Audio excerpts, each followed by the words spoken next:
sa province.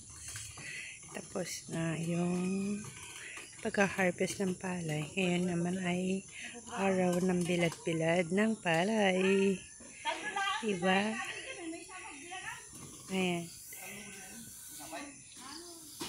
Amen. Hindi pa tapos yung pagpapaharvest namin.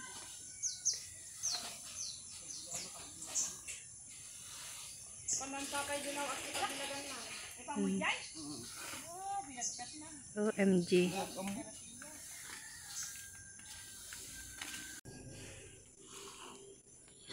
Yung kalsada nagiging bilaran ng palay. Ito lang naman yung barangay namin. Maliit na barangay. Poros Lopez ang nakatira dito. Kaya ang tawag ko Lopez Village.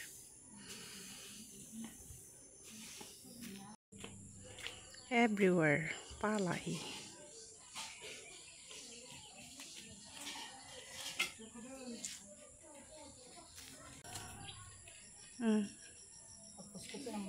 Wala, at least naman ko.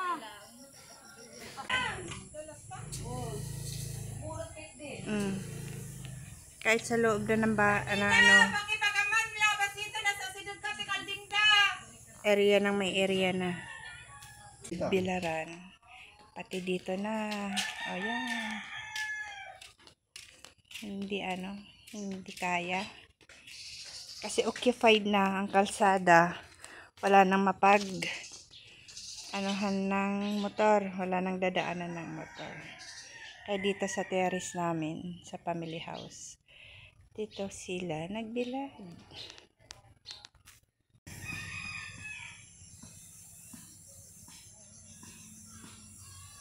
Bibilad.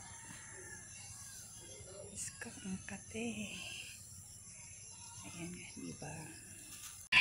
Ber, kita alam ni Ponte. Taga-bilag. Ali! Ayan. Taga-video lang ako. Hindi ako pwede dyan. My goodness! Kung ano yan ang tiyang ako. Berne naggagat. Siyempre. Ang pagkalugo. Ano? Tumod lang ay so.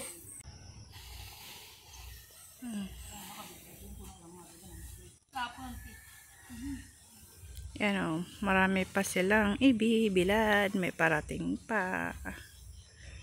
Ayan. Nakano kasi umulan kahapon. Para hindi mabasa.